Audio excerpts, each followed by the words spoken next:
Welcome to Brian Rides Triumphs. This morning you're looking at Whitehaven Harbour.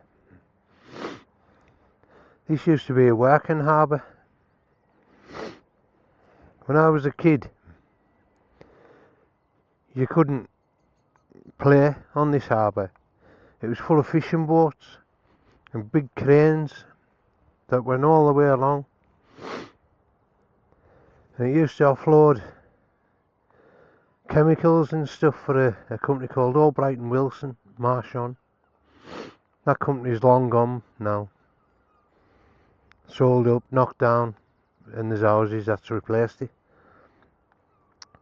So the reason this morning for the video is I want to touch on something that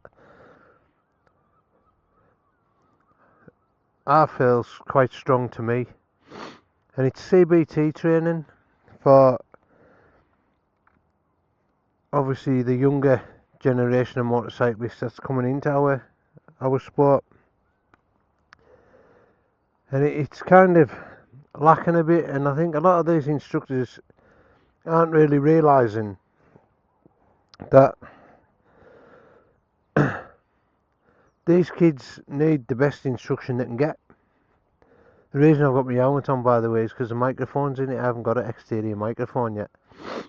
So my daughter, when she was 16, all she done was harp on about wanting a motorbike. She wanted a bike, and that was it. She watched all the videos, YouTube videos, people going really fast, doing wheelies and all the rest of it. She wanted a bike. So we bought her a little Yamaha TW 125, and I bought that off one of the lads at work. It run okay, but not the best, so I got it sorted out. Took it to a bike shop, paid, I don't know, maybe over £300 to get it running properly. And then she used that. I was learning her to ride that while she was 16 on some kind of rough ground over the other side where Hague Pit used to be. We used to have a big pit here. In fact, that's the remnants of the pit on that side. And I was learning to ride it, and when she turned 17, he says, right, we'll get you to do your CBT. So we took her to a local school for the CBT. She knew how to ride the bike. We just needed to refine her skills for the road, get the CBT, and she was good to go. I took her through on, I don't know, it was like a Friday morning. I took a day off work and I took her through. And the instructor at the time, I dropped her there. She'd forgot a driving licence, like all teenagers do. So I took her there, and I dropped her there so she could go through the preliminaries with the instructor while I nipped back home and got a licence. Brought a licence back to her, sorted it out. The journey from there back home was maybe about 15 minutes. So I got home, I was back in the house maybe an hour, and they phoned up for me to go and pick it up, and I was kind of, well, that's a bit soon really, but I'll find out what the score is when I get there and pick it up. So Peter, I'm gonna jump on the bike, and then it's kind of 6:10 in the morning, so I kind of need to set off and get away for work. But as you can see, Whitehaven's it's a lovely place. And it's kind of, I've worked all over the country and different parts of the world, and this is home. It's a safe place to bring up your kids. There's the crime rate's low. It's just a brilliant little place to live. So anyway, I'm distracting from what I'm saying. So we kind of, you'll probably hear me grunt a little bit here while I get the bike moved around so we can set off. So I dropped her off and I got there and she was a bit upset, which I thought, oh, she's probably dropped the guy's scooter or something, and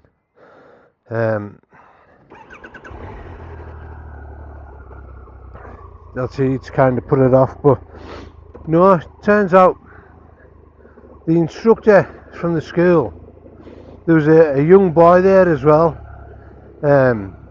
He was wearing all the gear. Gorgeous morning.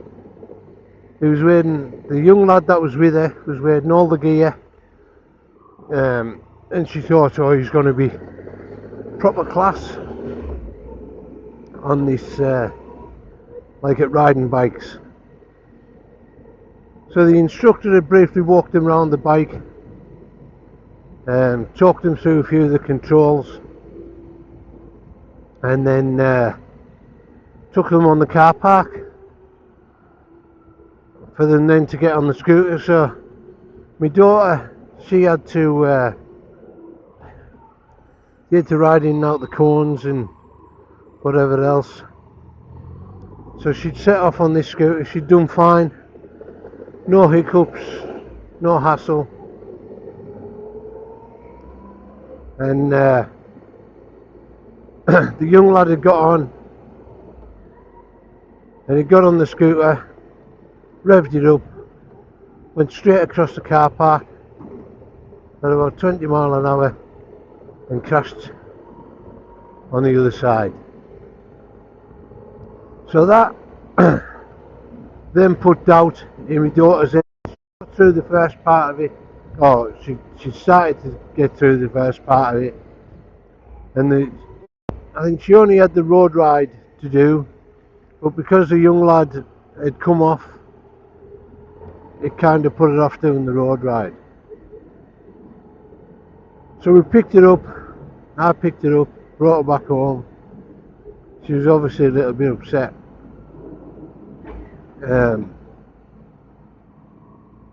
Snail.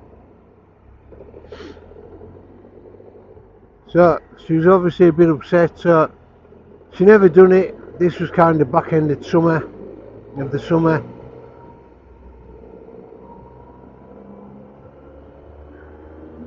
The weather changed and we never really got back to doing the CBT to finish it off.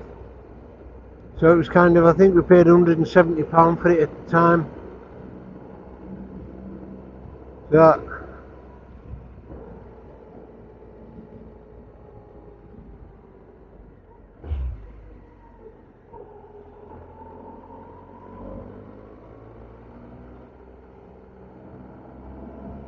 she never finished it. So my daughter, who'd wanted a motorbike for well over a year, due to the bad instruction, had then gone off it and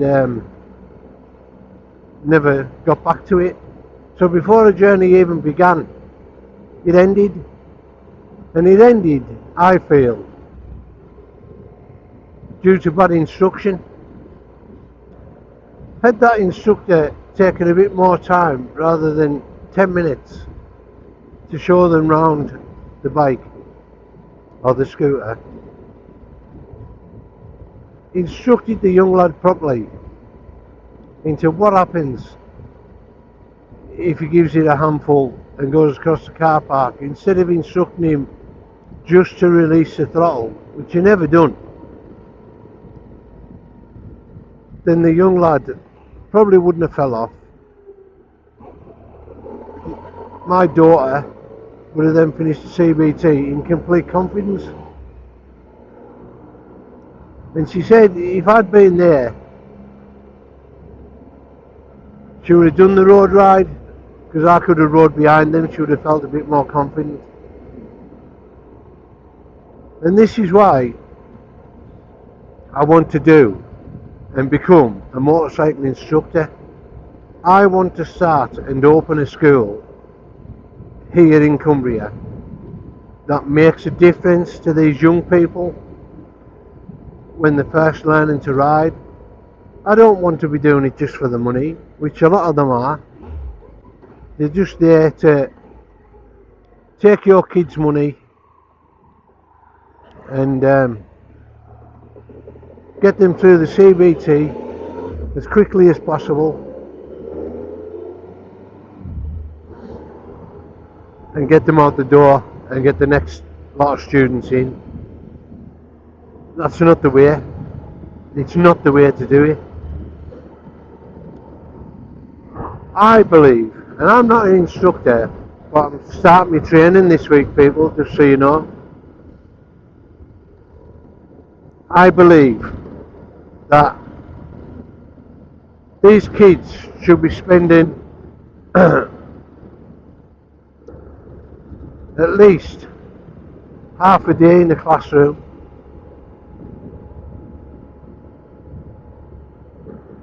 That half a day in the classroom, learn them some basics. That classroom work should involve going around the bike, learning its controls before they get on it on the car park. And the other half a day should be spent on the car park with a final road ride at the end of it.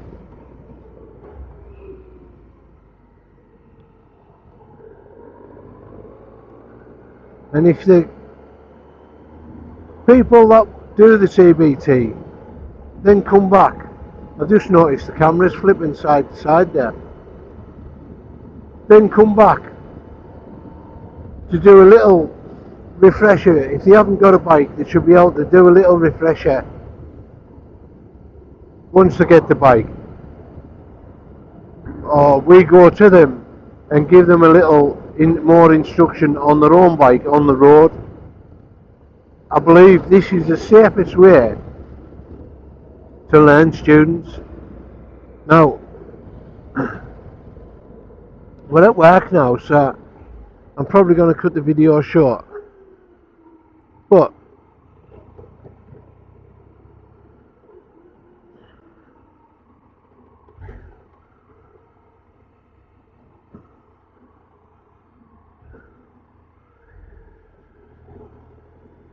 thank you very much for watching. I'll see you again soon.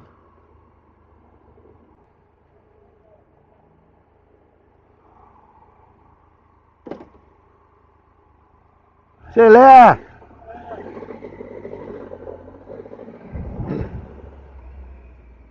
Good afternoon, everyone.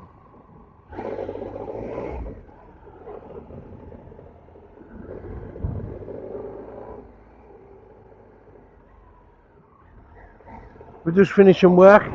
I had to cut off a bit abruptly this morning. I kind of digress a bit while I'm talking, and then I lose track of where I'm at, and then before I know it I'm at work and I have to stop recording. But so I think this morning we were on about training schools and how they just seem to want to get the pupils in the door and out the door as quickly as possible, and it's kind of which way I want to start my own school and run my own school, and maybe do things a bit different, try and instill a bit of confidence into the kids before they actually go out there on the road. It doesn't matter if they're on a 50cc or a 125. They need a bit of confidence, and if they've got that confidence when they get on the road, it can only make them a better rider. So hopefully that'll work out. But it's a glorious day here in Cumbria. It's been red hot all day. I'm glad we've got aircon in the wagon, because otherwise I'd be a sweaty mess by now.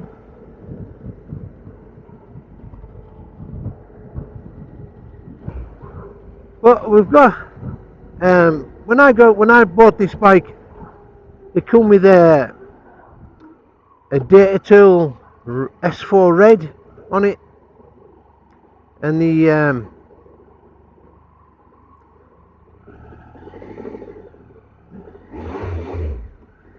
Yeah, one of the lads from work messing about. The S4 Red had a fault on it, where the immobiliser come on. Apparently they were recalled nearly a decade ago, back in 2017 I think it was. So it causes the immobiliser on the bike to cut in, so obviously you can't start the bike. And my stepper motor on the throttle bodies had gone as well, so it was like a double whammy. We fixed the throttle bodies and the stepper motor, put a new set on, and then the alarm showed up as it's having its fault as well of putting the immobiliser. So the garage put a bypass on it. The garage put a bypass on it so that the bike never had an alarm. So when I googled it, as we all do, don't we? We Google it to see what the crack is. It turned out the alarm had a recall on it. So when I checked with Data Tool about this recall, and if my alarm with the serial number was part of that recall, they were quite vague with the answer. So I'm not going to go right into it just now, but I'm going to do a video in kind of the next week or so. I'll just be sat in the house, really, just kind of going through it, but I need all the paperwork in front of us so that you can follow it along, and then if you have this Data Tool alarm, you can find out if yours was part of this recall as well, and then that way, if it is, then you can go down the same line as me. So I'll give you all the details in that video, and I'll put the title on as Data Tool Alarm Recall and all the rest of it, just so you know where we are with it.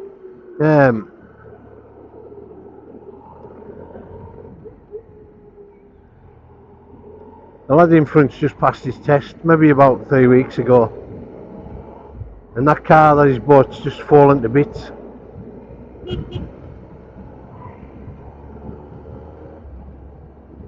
So all these cars and bikes you see coming down here are mostly Sellafield traffic. We live near the nuclear plant, so a lot of cars are from there. When I was a kid growing up, this section of road here, we used to sit on this wall that's to my right, and it was just wagon after wagon after wagon coming past while they were constructing on site itself.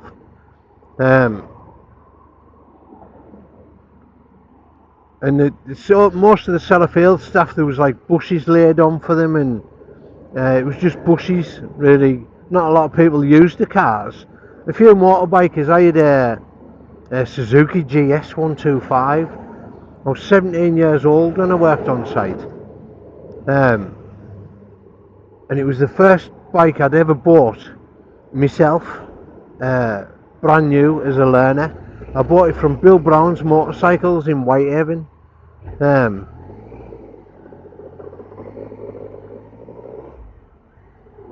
And I paid £795 for it, and it was a B-Reg B419KO. I don't know if that bike's still on the road or not, really. I doubt it after this many years. But I had great fun on that bike. It was actually an RD 125 LC I wanted, but the one in the bike shop had sold, and it wasn't much more than the GS, really, the RD. But being 17 year old, and I wanted a bike, and I wanted one then and now, and I was going to use it for work, so I bought this GS 125, Suzuki GS 125, and I used that for work, and I loved it.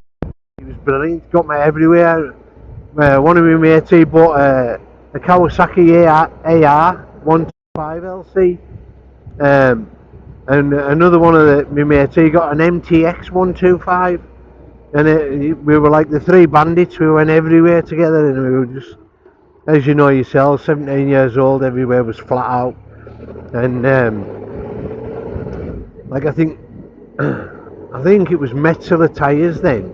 They'd just come out, so we like, there's nothing wrong with the tyres we had on, but because these Metzelers were supposed to be really good and really sticky, we went to a garage at Piker, which eventually turned into a motorcycle garage. It was a car garage for repairing cars, but there was that many people going to him with bikes that he eventually turned it into a bike shop.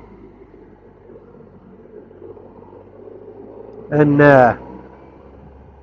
it's now known as Lakeland Motorcycles. It's changed hands a couple of times. Georgie's daughter and her husband Rob, they bought, well, I don't know if they bought it, but they got it off Julie's dad, George, and they run it as a bike repair shop for a while. I think Rob had the record for going around the Isle of Man, the fastest on a sidecar at the time. So, but they were really good. Rob was a really good mechanic with the bikes, actually. There's another lad got it now. He's called John, and I think he bought it off Julie and Rob at the time. So, but he seems all right. He's had to fix this Triumph for me when everything went wrong when I bought it. So, but ahead of you now, I was talking about this morning when we were sitting looking across the town in the harbour about Marchon, Albright and Wilson factory. Well, this is where Albright and Wilson used to be, here on the left, and it was just a massive factory, wagons going in and out all the time, hundreds if not thousands of people worked there, and all the car parks were on this side, which is now just brand new houses, all built by Story Homes. But that ground on the left has just stayed. Apparently nobody was allowed to build on there for some reason.